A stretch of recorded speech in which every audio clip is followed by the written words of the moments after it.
요셉 가문도 베델을 치러 올라가니 여호와께서 그와 함께 하시니라.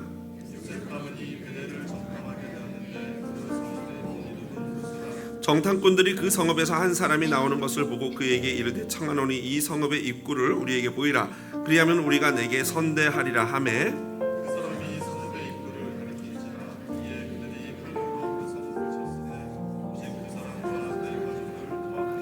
그 사람이 햇사람들의 땅에 가서 성읍을 건축하고 그것의 이름을 루스라 하였더니 오늘까지 그곳의 이름이 되니라. 베스안과 그에 딸린 마을들의 주민과 다낙과 그에 딸린 마을들의 주민과 돌과 그에 딸린 마을들의 주민과 이블루암과 그에 딸린 마을들의 주민과 무깃도와 그에 딸린 마을들의 주민들을 쫓아내지 못하매 가나안 족속이 결심하고 그 땅에 거주하였더니 이스라엘이 강성한 후에야 가나안 족속에게 노역을 시켰고 다 쫓아내지 아니하였더라.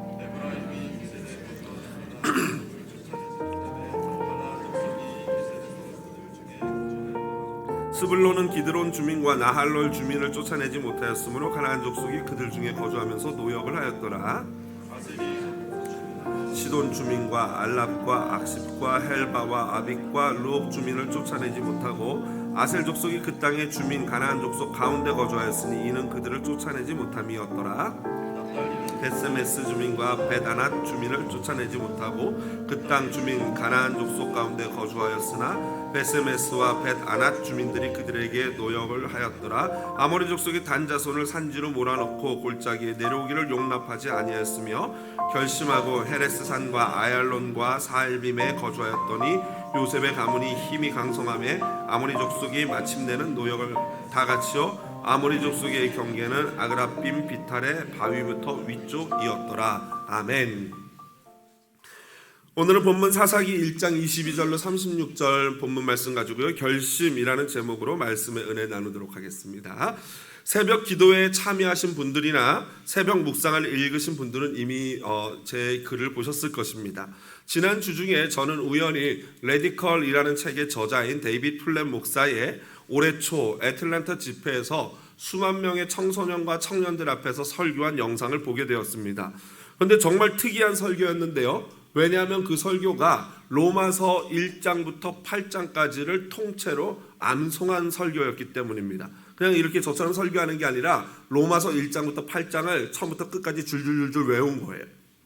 그래서 제가 가만히 있을 수 없잖아요. 그걸 들으면서 NIV 성경을 펴가지고 이 사람이 틀리는지 맞는지를 확인했습니다. 안 틀리더라고요. 처음부터 끝까지 줄줄줄줄 외우는데 단어 하나 토시 하나 틀리지 않고 그 말씀을 그대로 외우는 거예요. 그리고 마지막 로마서 8장을 암송하고 나서는 그 자리에 모인 청중들에게 이 무슬림들은 18세만 되면은 코란 전체를 암송하는데 진짜 하나님의 말씀을 믿는 우리야말로 하나님의 말씀을 사랑하고 높이고 암송해야 하지 않겠느냐며 도전을 했습니다. 그가 그렇게 암송 말씀을 그렇게 완벽하게 암송하기까지 여러분 얼마나 시간을 들였겠습니까? 그 들인 시간과 노력 그리고 하나님을 향한 사랑 때문일까요? 그 영상을 본 사람들 중에는요 소름이 돋았다라는 댓글을 다는 분들도 있었고요. 또 현장에 있었던 청년과 청소년들은 말씀을 마치자마자 큰 소리로 환호하는 그런 모습을 볼 수 있었습니다. 사실 여러분 말씀 자체 하나님의 말씀 자체를 그대로 외워서 선포하다 보니 그 말씀이 얼마나 은혜가 있겠습니까? 그보다 더 좋은 설교가 있을 수 있겠습니까? 저도 그래서 나도 이 힌트를 얻었죠. 나도 이렇게 좀 해봐야 할까라고 생각을 하다가 가만히 계산을 해봤어요. 말씀 외우는 시간보다 설교 준비하는 시간이 훨씬 짧더라고요. 그래서 그냥 열심히 지금처럼 설교 준비를 하는 걸로 가닥을 잡았습니다. 다시 어쨌든 1978년생으로 저보다 7살이나 어린 목회자인 이 데이빗 플랫은요 그 책에서도 그렇고 항상 저에게 도전을 줍니다. 그가 그렇게 로마서를 1장부터 8장까지 암송하겠다고 결심한 그 자체가 사실은 저에게는 큰 도전이었습니다. 왜냐하면 저는 한 번도 그렇게 결심한 적이 없거든요. 로마서를 1장부터 8장까지 외우겠다는 생각을 해본 적이 없습니다. 사실 여러분 결심만 한다면은 제가 로마서 전체를 다 못 외우겠습니까? 역시 2부 성도님들이 훌륭하십니다. 1부 성도들은 이렇게 얘기했더니 막 웃으시더라고요. 정말 웃긴 얘기죠, 사실은.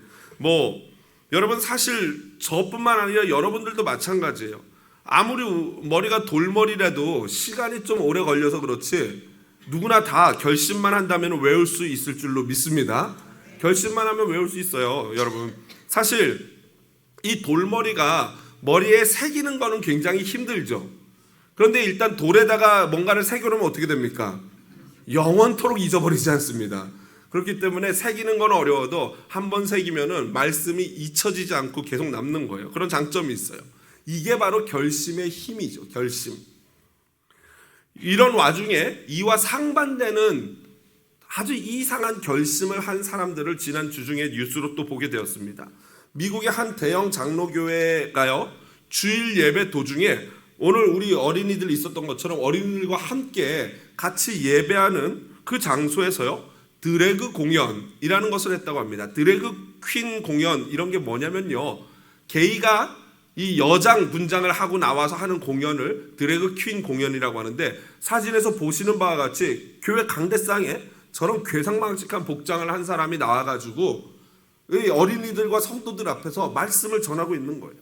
미국 크리스천 포스트지에 따르면요, 샌프란시스코 갈보리 장로교회가 지난 18일 LGBTQ, 그러니까 동성애자, 게이, 트랜스젠더 이런 걸 지지하는 목사인 제인 스파 목사가 공연자들 2명을 불러가지고 주일 예배 때 소위 말하는 드래그 퀸 바이블 스토리 공연이라는 이 행사를 진행한 것입니다. 여러분, 이 정도가 되면요, 이성이 마비된 것입니다. 그렇죠?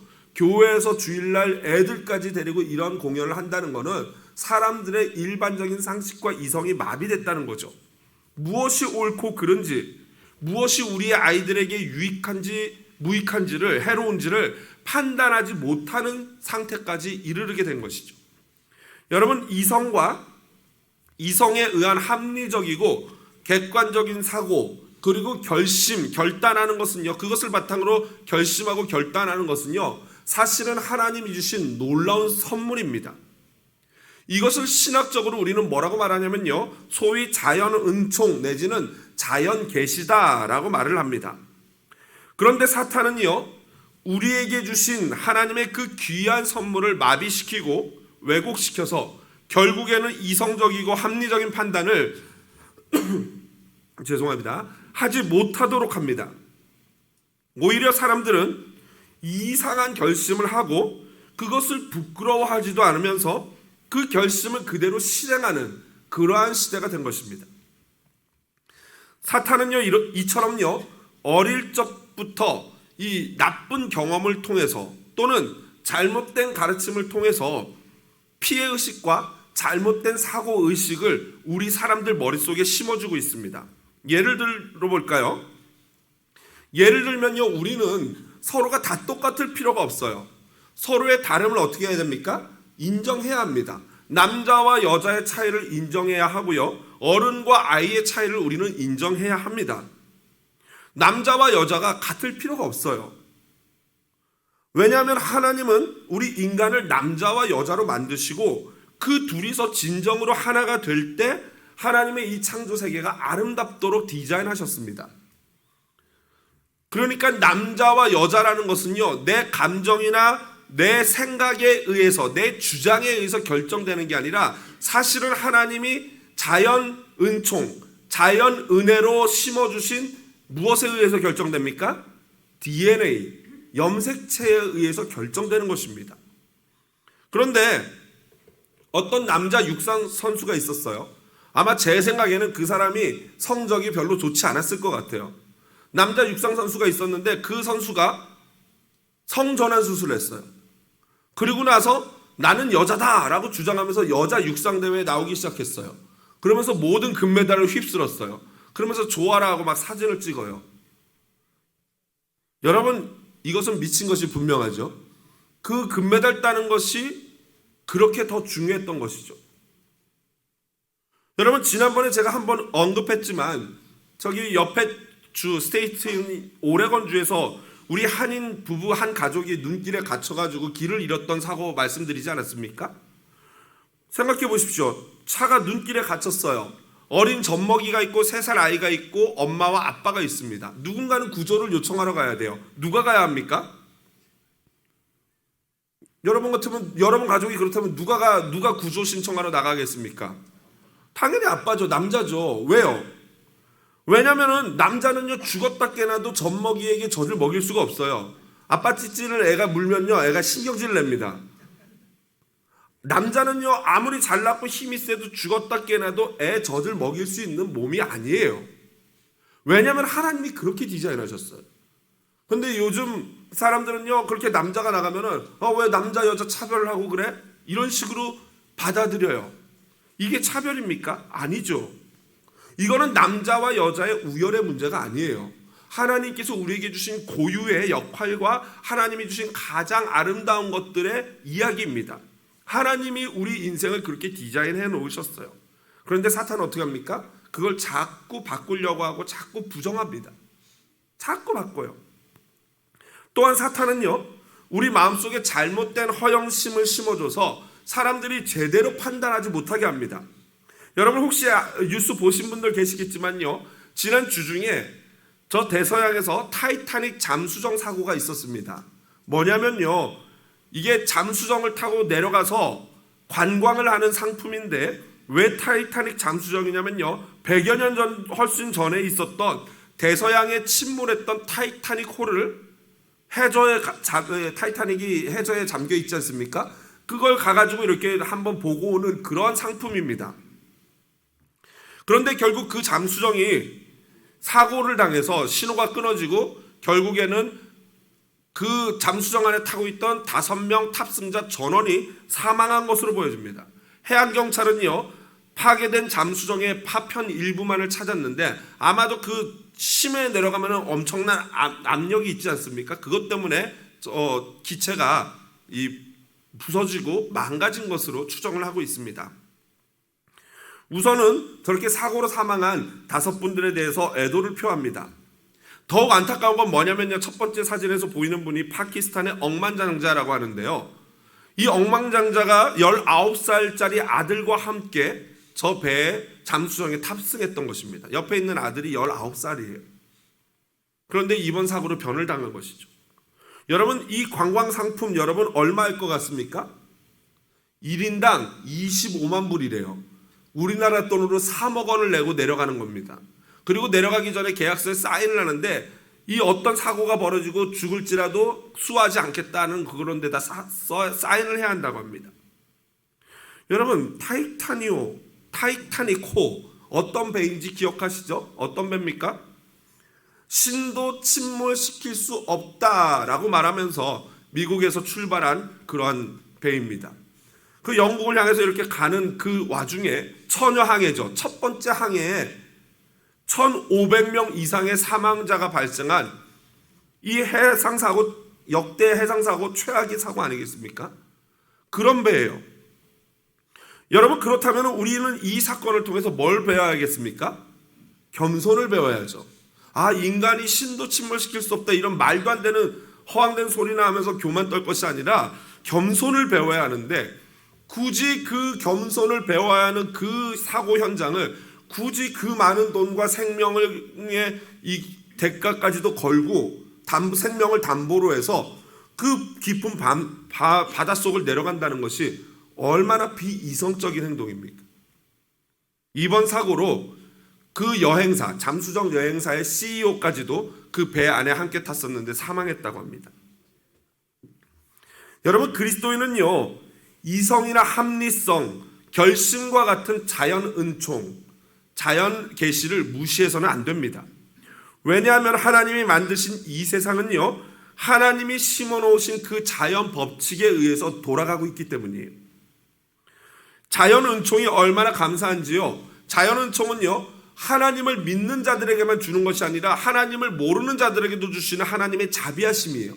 예를 들자면 비, 태양빛, 공기, 이런 것들은요, 우리 기독교인에게만 주시는 선물이 아니라 모든 인간에게 주시는 하나님의 자비의 선물입니다. 이걸 자연 은총이라고 말하고 또는 자연 계시라고 표현을 합니다. 그렇다면 특별 은총은 뭐냐? 저와 여러분처럼 예수 그리스도를 알고 믿는 것, 예수를 주신 그리고 말씀을 주신 이 말씀, 그리고 예수 그리스도, 성령, 이러한 것들이 특별 은총 내지는 특별 계시라고 합니다. 그러니까 특별 계시와 자연 계시, 자연 은총과 특별 은총을 동시에 누리고 있는 저와 여러분이야말로 하나님의 은총을 받은 자인 줄로 믿습니다. 우리 옆에 분에게 한번 이렇게 축복해 보실까요? 하나님의 은총을 받으신 분입니다.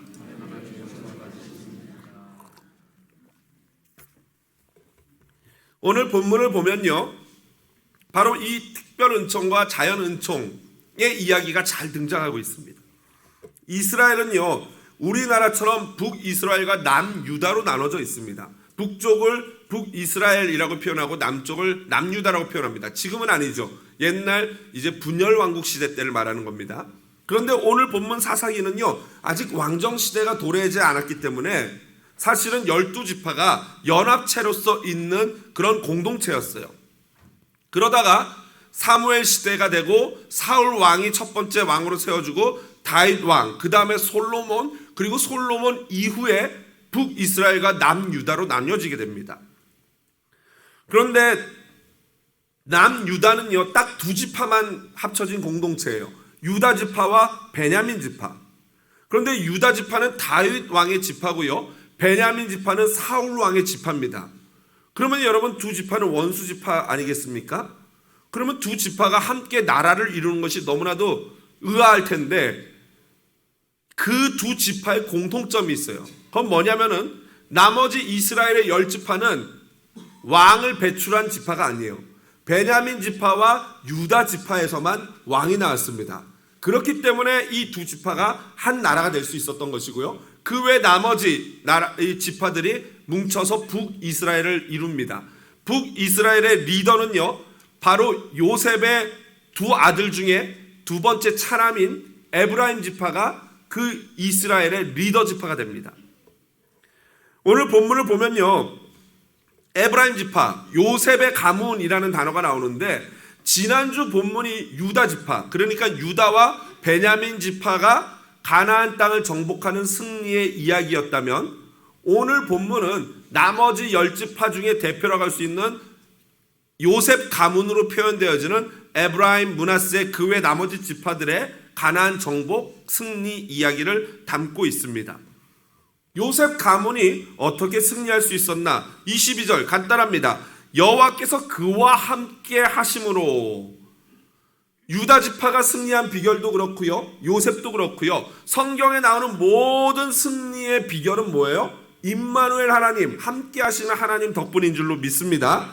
간단해요. 하나님이 함께 하시면 이길 수 있습니다. 오늘 요셉 지파는요, 베델, 그러니까 하나님의 집이라고 유대인들이 부르는, 예전에는 루스라고 불렸던 땅을 정복하러 갑니다. 그런데 이 정복 이야기가 여리고 성을 정복할 때 기생 라합 이야기와 너무나도 흡사해요. 정탐꾼들이 가가지고 어떤 사람을 만나서 그 사람에게 이 성을 들어갈 수 있는 비밀 통로를 내게 보여라, 그럼 내가 너희를 살려주겠다, 자비를 헤세드를 베풀겠다라고 얘기합니다. 그래서 그 사람이 그걸 가르쳐줘요. 그리고 결국 이 요셉 가문은 그 베델 성을 얻죠. 그런데 그 문을 가르쳐줬던 그 루스 지역의 사람은요, 이 라합과 다르게 이스라엘 사람들과 함께하기를 원하지 않습니다. 그래서 결국 그는 헷 족속의 땅으로 가서 다시 마을을 형성하는데, 거기다 다시 또 루스라는 이름을 지어요. 그래서 사무엘 시대, 즉 사사기가 쓰여지던 시대에 루스라는 동네는 새로 생긴 뉴타운이고요, 그리고 베델이라고 불리는 그 지역이 옛날에 루스 지역이었다라는 것을 오늘 성경에서 얘기하고 있습니다. 여기까지가 요셉 가문의 승리 이야기고 끝이에요. 더 이상 승리의 이야기는 없습니다. 이제부터는 승리를 했다면 점점 패배하는 이야기예요. 이후에 각 지파의 실패담이 조금씩 기록되는데요, 먼저 므낫세를 보면요, 므낫세 역시 보면 오늘 성경에서 여러분 27절부터 보면요, 계속 반복되는 구문이 있는데, 그게 뭐냐면 쫓아내지 못했다예요. 쫓아내지 못했다. 므낫세도 쫓아내지 못합니다. 에브라임 역시도 쫓아내지 못해요. 스불론, 30절에 스불론도, 아셀 지파도 마찬가지고요, 납달리도 마찬가지고, 단도 마찬가지예요. 그들은 가나안 족속을 쫓아내지 않고 못하고, 그들과 함께 더불어 살면서 좀 힘이 세지면 가나안 족속 사람들을 자신들의 노예처럼 부리게 됩니다. 심지어 단 같은 경우에는요, 오히려 가나안 족속한테 밀려가지고 산에서 내려오지도 못했어요. 그래서 산 윗동네에서 그 가나안 족속들이 겁나서 거기서만 살다가 에브라임 지파의 도움으로 말미암아 겨우 내려와서 나중에 그들의 노동력을 착취하게 됩니다. 결국 이스라엘은 지금 오늘 이 1장을 기점으로 해서 점점 실패하게 되고 패배하게 되는데, 왜 그들이 이렇게 실패하게 되었을까요? 왜 실패한 것 같습니까? 여러분 생각에는 간단해요. 오늘 본문을 보면은 그들이 실패한 이유 한 단어로 표현되는데요, 바로 결심하지 않았기 때문이에요. 그들이 가나안 족속을 쫓아내기를 결심하지 않았어요. 오늘 성경을 보면요, 결심이라는 단어가 2번 등장합니다. 한번 찾아보십시오. 어디 등장합니까? 27절에 보니까 맨 27절 아래쪽에 쫓아내지 못함에 가나안 족속이 결심하고 그 땅에 거주하였다. 그 다음 35절 보면요, 결심하고 헤레스 산과 아얄론과 사알빔에 거주하였더니 라고 나와요. 그런데 여러분, 이 결심은 누가 한 결심이에요? 그렇죠, 이스라엘 사람들이 결심한 게 아니고 가나안 사람들이 뭘 했다고요? 결심했어요. 내 죽어도 내가 여기서 나가나 봐라, 이렇게 결심한 거예요. 속된 말로 왜 우리가 뭐 배를 어떻게 해도 내가 버틴다 막 이런 얘기하지 않습니까? 지금 가나안 사람들이 어느 정도로 결심했냐면 내가 죽는 한이 있어도 여기서 안 쫓겨날 거야, 이러고 결심을 했다는 거예요. 여러분, 결은 무엇인가를 정할 결이에요. 무엇인가를 정하다 할 때 결이라는 단어를 쓰죠. 그리고 심은 뭐예요? 마음 심자예요. 뭘 정했다는 거예요? 마음을 정했다는 거예요. 어떻게 하기로? 안 쫓겨나기로 결심한 거예요. 네가 나를 밀어내봐라, 내가 나가나 보자, 결심한 거예요. 그런데 여러분, 여기서 문제가 뭐냐면은 이스라엘 사람들은 가나안 족속을 어떻게 해야 돼요? 쫓아내야 돼요. 그런데 쫓아내려고 하는 이스라엘 사람들의 마음보다 누구의 결심이 더 강했던 거예요? 가나안 사람들의 결심이 훨씬 강했던 거예요. 여러분, 이게 결심의 무서움입니다. 하나님을 모르는 자들도요, 결심만 하면 하나님의 백성을 이길 수가 있어요. 이걸 아멘을 해야 될지 말아야 될지, 그죠? 교회에서 이렇게 안 가르쳐 주잖아요. 교회에서는 늘 이렇게 가르치죠. 하나님을 믿는 자들은 늘 이길 줄로 믿습니다. 이것도 아멘 하셔야죠, 그죠? 아멘이에요. 맞는 말이에요. 진리예요. 그런데 여러분, 하나님을 믿는 자들은 늘 이기는 거 맞는데, 그런데 막상 지금 여러분 삶과 이 세상을 보십시오. 하나님을 믿는 자들이 늘 이깁니까? 현실은 안 그래요. 오히려 하나님을 믿는 자들이 패배하는 경우들이 훨씬 더 많이 보여요. 왜 그렇습니까? 바로 결심 때문이에요. 우리 크리스천들이요, 하나님의 은혜, 특별 은총, 아까 말씀드렸던 예수, 말씀, 성령, 기도, 이런 것들은 너무나 잘 믿고 좋아하고 강조하는데, 교회에서도 강조하는데, 문제는 뭘 강조하지 않아요? 그와 똑같은 중요한 자연 은총은 강조하지 않아요. 하나님의 똑같은 은혜인 자연 은총. 여러분, 우리가 패배하는 이유는요, 특별 은총을 사랑하고 좋아해서가 아니라 자연 은총을 우리가 신경 쓰지 않기 때문이에요. 여러분, 우리는 그저 믿기만 하면 승리할 것이라고 고백하고 아멘해요. 하나님을 믿으면 승리할 줄로 믿습니다. 이거 보세요, 하잖아요. 그런데 왜 져요? 문제는 뭐냐면은 믿음이라는 것을 우리가 잘못 생각하고 있기 때문이에요. 믿음은요, 특별 은총만 믿는 게 아니고 뭐도 믿어야 돼요? 자연 은총도 믿어야 돼요. 무슨 말이냐면 하나님을 믿으면은 믿는 대로 어떻게 해야 되는 거예요? 살아야 하는 거예요. 결심해야 해요. 노력해야 하는 거예요. 믿음이라는 것은 특별 은총을 믿는 믿음뿐만 아니라 특별 은총을 믿는다면 그 믿음에 순종해서 말씀대로 순종하는 것까지가 믿음이에요. 여러분, 그럼 믿는다면은 가나안 족속보다 어떻게 더 해야 됩니까? 더 큰 결심을 해야 되는 거예요. 가나안 족속이 버티겠다라는 그 결심보다 이스라엘 사람들은요, 저들을 하나님의 말씀에 순종하여 쫓아내겠다라는 큰 결심을 해야 되는 거죠. 예를 들어 볼까요? 만일 하나님이 저에게 특별한 은총, 은혜를 주실 것을 제가 믿어요. 그렇죠? 너무 의심하지 마세요. 저 믿습니다. 목사예요. 믿어요. 그래서 제가 만약에 오늘 주일날 설교를 할 때 하나님이 은혜 주실 걸 믿습니다. 그리고 설교 준비를 안 하고 올라와요. 어떻게 되겠습니까? 어떻게 뭐 그동안 목회한 소위 말한 짬밥이 있으니까 한 주는 어떻게 버티겠죠. 그 다음 주도 그래요. 한 달을 그래요. 만약에 그렇게 몇 달을 가면요, 결국에는 제가 패배하게 됩니다. 왜요? 자연 은총을 무시했기 때문에. 하나님이 은혜 주실 걸 믿으면 그 믿는 믿음만큼 제가 설교 준비를 열심히 해야 되는 거죠. 마찬가지예요. 하나님이 나를 좋은 학교 합격시켜 주실 걸 믿으면 그만큼 어떻게 해야 돼요? 공부해야 하는 거예요. 똑같은 거예요. 여러분, 바벨론 포로로 잡혀간 다니엘이라는 사람이 있죠. 그 다니엘이라는 사람이 포로로 잡혀가서 얼마나 똑똑하면은 그 나라의 국무총리 자리까지 올라갑니다. 그런데 문제는 그 나라가 다른 나라한테 졌어요.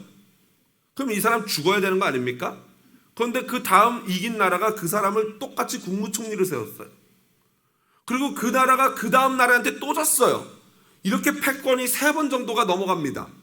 그런데 다 다른 나라들에서 다니엘은 그 최고 고위의 관리의 자리를 계속 유지합니다. 이런 일은 세계 역사상 없지요. 어떻게 이럴 수 있었을까요? 이 일에 대해서 캘리포니아에 있는 노스코스트 철치의 레리 오스본 목사는요, 바벨론에서 살아가는 그리스도인이라는 책에서 이렇게 얘기합니다. 한번 볼까요? 제가 앞에 걸 읽으면 여러분 뒤에 걸 읽으시면 됩니다. 소망으로 무장하라, 겸손으로 무장하라, 지혜로 무장하라. 그렇습니다. 이걸 한마디로 쉽게 표현하면 실력을 가지라는 거예요. 실력. 자연 은총을 믿고 거기에 은혜를 누리라는 거예요. 우리는 실력과 우리의 인격을 키워야 합니다. 바벨론과 같은 이 시대를 살아가는 그리스도인들이 이길 수 있는 방법은 크리스찬들이 실력이 있어야 되고 인격이 있어야 돼요. 그런데 이거보다 더 중요한 게 하나 있습니다. 그것은요, 바로 다니엘이 왕의 사내진미, 그러니까 우상 숭배하고 가져온 막 고기 뭐 이런 기름진 음식들이 있는데 그 기름진 음식을 먹으라고 하니까 그것을 앞에 두고 다니엘이 이렇게 말하죠. 같이 한번 읽어보겠습니다. 다니엘 1장 8절 9절. 다니엘은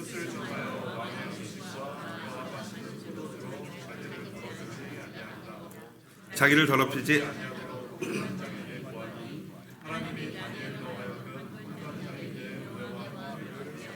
아멘. 여기서 여러분 뜻을 정하다 한자로 뭡니까? 결심이에요. 결심. 여러분, 결심했을 때 맨 끝에 보니까 하나님의 은혜와 긍휼이 임합니다. 여러분, 다니엘은 그뿐만 아니에요. 다니엘은 기도하기로 결심하죠. 여러분, 다니엘 하면은 다니엘 기도가 며칠로 생각이 딱 떠오르십니까? 21일이죠. 왜 그래요? 다니엘이 기도하기로 결심을 하고 새1회, 그러니까 3주를 기도하고 나서 가브리엘 천사가 응답을 가지고 날아와서 다니엘에게 응답을 해줍니다. 그러면서 가브리엘 천사가 이렇게 얘기합니다. 한번 볼까요? 같이 읽어보겠습니다. 그가 내게 이르되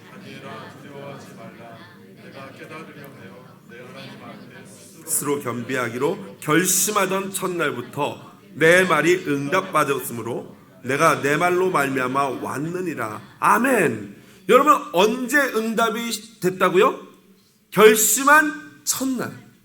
여러분, 기도하기로 결심하면은 그때 하나님이 바로 응답하여 주시는 줄로 믿습니다.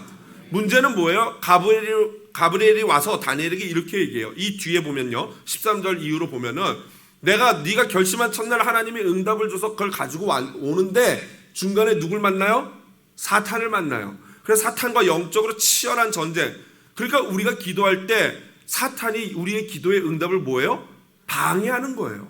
그래서 계속 기도를 하니까 이 가브리엘이 이 전쟁에서 미카엘 천사장이 와서 도와줘가지고 이겨서 내가 너에게 응답을 가져왔다라고 설명하는 장면이 이 뒤에 나오는 거예요. 못 믿겠으면 한번 여러분 집에 가셔서 읽어보십시오. 여러분, 기도하기로 결심할 때 하나님께서 저와 여러분의 기도를 응답하시는 줄로 믿습니다.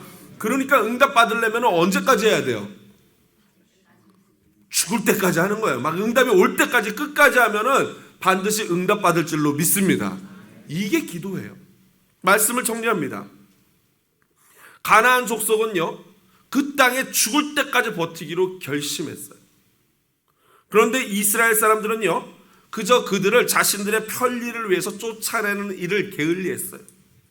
그리고 얼마 지나지 않아서 사사기에 나오는 이제부터 시작되는 이야기가 그들을 방치하고 쫓아내지 않은 참혹한 결과를 이스라엘 백성들이 받게 되는 겁니다. 여러분, 이것이 바로 결심을 한 자와 그렇지 않은 자의 차이예요.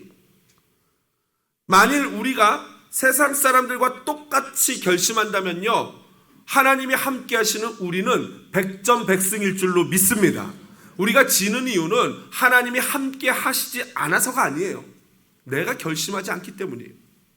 여러분, 맨날 놀고 먹고 어떻게든지 그 가나안 족속 사탄 그 세상들과 어떻게든지 타협하면서 편안하게 살아보려고 결심하지 마십시오.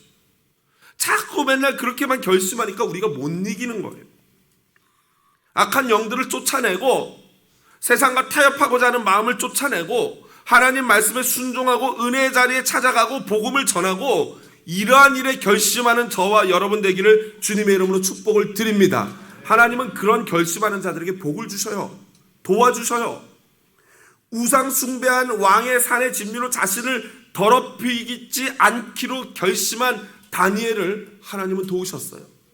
자그마치 정권이 4개, 3개가 바뀌어도 그의 자리는 견고했어요. 마음이 주님께로 확정된 다윗을 하나님은 왕으로 삼으셨어요. 두렵지만 하나님의 말씀에 순종하기로 결심한 사사들을 하나님은 사용하셔서 이스라엘의 구원자로 삼으셨습니다. 그 하나님이 오늘 하나님만 따르겠다고 말씀 읽고 사모하겠다고 결심하는 저와 여러분을 도와주실 줄로 믿습니다. 여러분, 올 여름 한번 결심해 봅시다. 올 여름 부흥회도 있고 여러 좋은 행사들이 있는데 한번 결심해 보자고요. 은혜 충만 받겠습니다. 나 기도하겠습니다. 제발 이번에 기도 응답해 주십시오. 어떤 분들은 이번에 성령 충만 받겠습니다. 어떤 분들은 방언 한번 이번에 주십시오. 이런 사모하는 마음을 가지고 결심할 때 하나님의 놀라운 은혜가 올 여름에 우리에게 임할 줄로 믿습니다. 그러한 은혜 있기를 주님의 이름으로 축복드립니다.